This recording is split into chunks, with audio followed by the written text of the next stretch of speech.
Hello. इस समय रात के 10:45 हो रहा है, यानी 10:45 हो रहा है।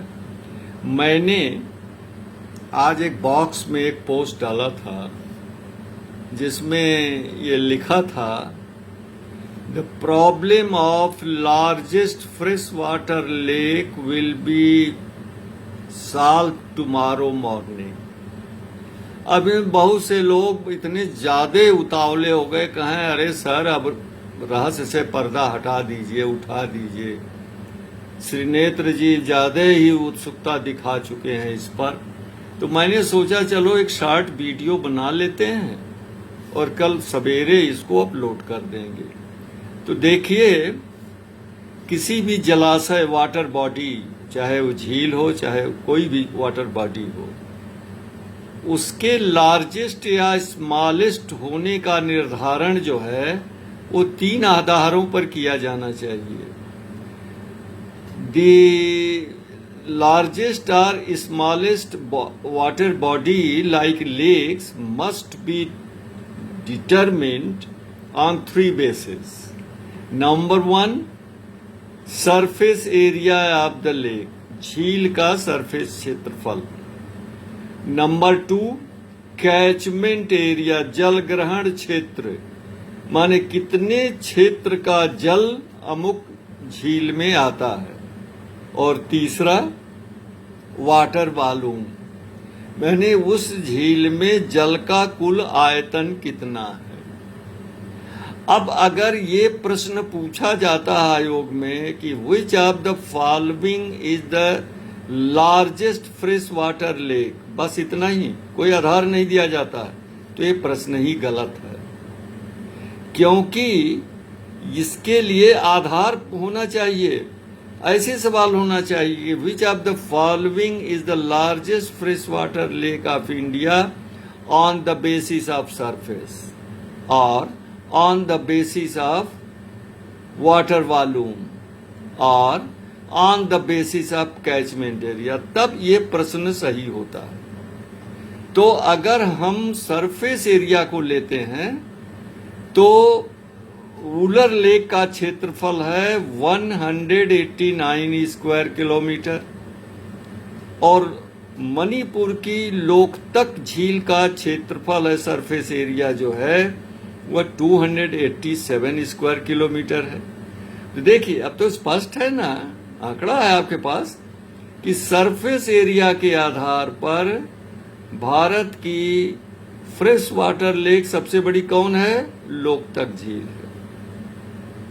अब देखिए, वाटर वॉल्यूम को लेते हैं तो जल का आयतन आपको हर जगह नहीं मिलेगा खोजने पर नेट पर, लेकिन आप जानते हैं कि किसी भी जलाशय का क्षेत्रफल निकालने के लिए लंबाई और चौड़ाई का होना जरूरी होती है।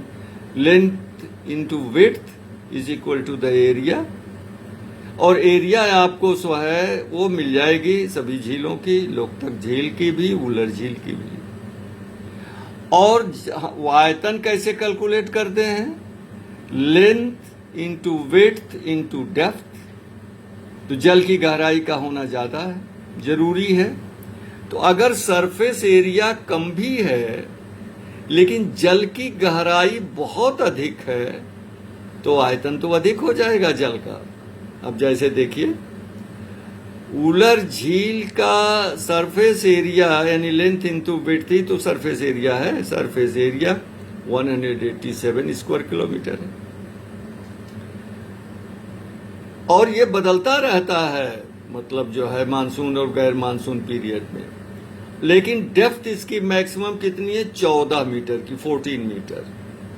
जबकि दूसरी तरफ लोकतक लेक का सरफेस एरिया है 287 स्क्वायर किलोमीटर, लेकिन उसकी मैक्सिमम डेप्थ कितनी है?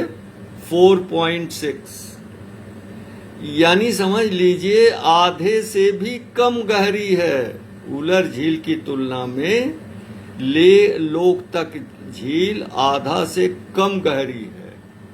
तो निश्चय ही 100 स्क्वायर किलोमीटर क्षेत्रफल सरफेस एरिया भले बड़ा है लोकतक का, लेकिन अगर वॉल्यूम आप निकालिए, देखिए सरफेस एरिया आपको स्क्वायर किलोमीटर में मालूम है, और वॉल्यूम वाटर किस में निकलता है? क्यूबिक मीटर में, क्यूबिक किलोमीटर में या क्यूबिक मीटर में। तो या तो आप जो है सरफेस एरिया को स्क्वायर किलोमीटर में ले आइए, या उसको जो है डेप्थ को आप किलोमीटर में ले जाइए। यानी इसके आधार पर आप कैलकुलेट कर सकते हैं सरफेस एरिया के आधार पर और डेप्थ के आधार पर कि वॉल्यूम दोनों में से किसका है। निश्चय ही जिसकी 14 मीटर गहराई है उसका वाटर वॉल्यूम बहुत अधिक होगा।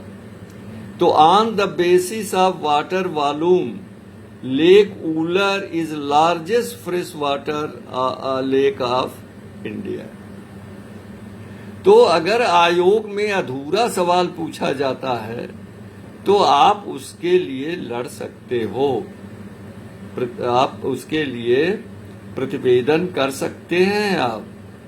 और आप बहुत से लोग कह रहे हैं कि सारे ज्यादातर बुक में तो किताबों में तो वूलर को दिया हुआ है, ज्यादातर आयोग जो अधिकतर आयोग जो है वो वूलर को ही सही मानता है। तो हम लोग तो पशुपेश में पड़ जाते हैं, समस्या में पड़े हुए हैं कि कौन सा उत्तर दें। लेकिन देखिए ये जितनी भी पुस्तकों में आप देखिए, फिर से गौर करिए कि उसमें आधार नहीं दिया है।